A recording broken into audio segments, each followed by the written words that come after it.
salaamaaleykum mbokki internautes yi dal leen ak jàmm suñu site bi ñu leen ñaan yéen abonné te bës ko la su notification bi dal leen ak jàmm ci suñu revue des titres dañ koy daal di dooree ak yéenekaay bi di Walf Quotidien ñëw ci port bu Ndakaaru les transitaires se tournent les pouces. Libération ñëw ci récupération des biens immobiliers de l'État les dessous de la vaste offensive de la SOGEPA. 54 baux ophithéotiques résiliés entre la cité Faysal, Mermoz, Point E et Fann Résidence. Pour la cité Faysal, les baux qui concernent 40 villas avaient été établis pour 99 ans avec des loyers symboliques tournant entre 60 et 80 000 francs. Comment Abdoulaye Diop, ancien ministre des Finances de Wade, avait refusé d'autoriser la vente des villas malgré des instructions écrites avant la signature de baux sous Macky Sall. Vox Populi ñëw ci Mansour Faye bloqué à l'AIBD hier. L'ancien ministre interdit de quitter le territoire. Lui a-t-on dit sur instruction de l'autorité supérieure. J'ai été injustement interdit d'embarquer dans le vol Air Sénégal à destination de Jeddah via Paris pour aller faire le petit pèlerinage à la Mecque. À ma connaissance, je ne fais l'objet d'aucune procédure ni d'aucune enquête, encore moins d'une quelconque accusation. Si c'est pour des questions politiques, cette autorité va continuer à souffrir. Je suis et je reste debout droit dans mes bottes. Yor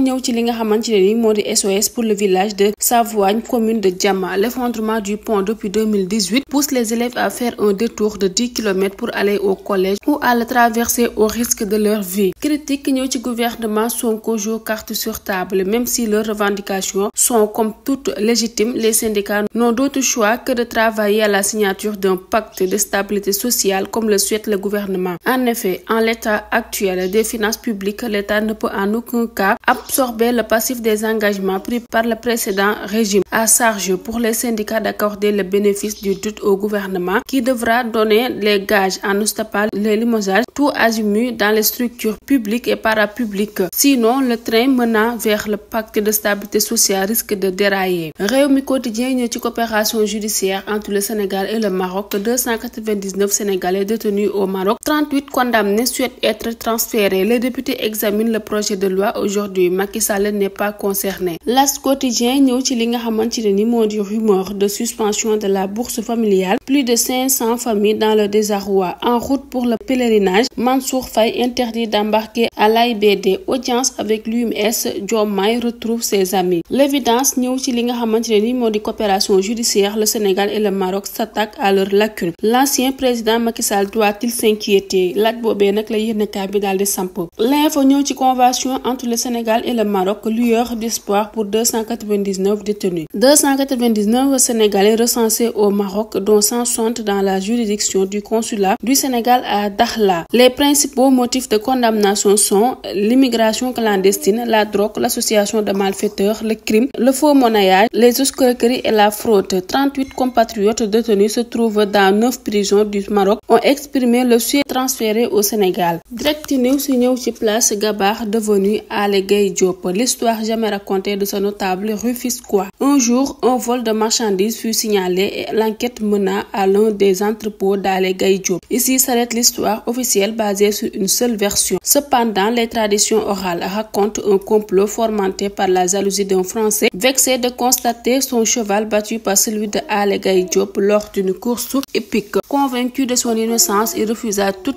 implication dans cette affaire. Gordu sàcc, gordu fen, lui avait enseigné son père. Le Soleil ñëw ci business des compléments alimentaires au Sénégal. Le mal est dans l'abus et la publicité mensongère. Serigne Oumar Sarr, pharmacien agrégé de chimie analytique et bromatologie, les compléments pallient des insuffisances d'ordre nutritionnel ou psychologique. Source A ñëw ci parti hier à l'AIBD pour se prendre à Jeddah et effectuer le petit pèlerinage sera interdit d'embarquer. Le Quotidien ñëw ci dépossession des villas Faysal, la cité qui cache la forêt. D'autres résidences pourraient être concernées. L'enquête ñëw ci politique et business, le mariage de la mort. De Macky Sall à Bassirou Diomaye Faye, comment les régimes politiques façonnent et défont les empires économiques. Tahirou Sarr, Mahmadan Sarr, Pape Mamadou Pouye, ces hommes d'affaires sénégalais dont les fortunes ont vacillé avec la chute de leurs parrains politiques Atepa et Serigne Mboup, les rares qui ont traversé tous les régimes sans encombre. Li quotidien ñëw ci li nga xamante ne nii moo di foncier, suspension de la compétence des collectivités locales, les failles d'une proposition de loi. Papa Momar Ngom, maire de Ngongom, daal dina xamle ne bi la initiative remet en question les principes fondamentaux de l'acte 3 de la décentralisation. Principe du droit, une loi doit être impersonnelle et ne peut être conçue pour répondre à une situation temporaire. Cette loi sera en contradiction avec l'agenda Sénégal 2050. Les Échos ñëw ci campagne agricole 2023-2024, Kolda nouveau leader dans la culture du riz. Saint-Louis relégué à la 3e place. Baisse de la production d'oignons et de la pomme de terre par rapport à la moyenne des 5 dernières années. Sud du Quotidien ñëw ci Sénégal-Maroc, assistance et transfèrement de personnes détenues vers une nouvelle ère judiciaire. Tribune daal di xamle ne situation économique catastrophique du pays, Ramadan et carême impactés. La cherté de la vie affecte le jeune. La flambée des prix a un impact direct sur la qualité et la quantité des repas familiaux. Les fruits et légumes passent du simple au triple. L'Observateur ñëw ci pôle judiciaire financier, Farba dépose une nouvelle caution. La requête adressée à l'agence judiciaire de l'État a été envoyée hier lundi par ses avocats. Le dossier des 31 milliards de francs CFA et la nouvelle stratégie après le rejet de la première caution. Le maire des Agnam suspendu au rapport du médecin du pavillon spécial. Le Témoin ñëw ci Cité Faysal, ministre DG et magistrat sous la menace d'expulsion. Ousmane Diagne, Maxime Jean-Simon Ndiaye, Ousmane Ndiaye, Cheikh Issa Sall, Maguette Sène, Aliou Sall, Khouraïchi Thiam, Kassoum Ali Ndiaye et Abdoulaye Elimane Kane visaient une affaire aux revendications politiques, une bataille juridique et perspective. Mbokk yi li mooy li gën a fës ci ëttu yéenekaay ñu leen di ñaanal yendoog jàmm.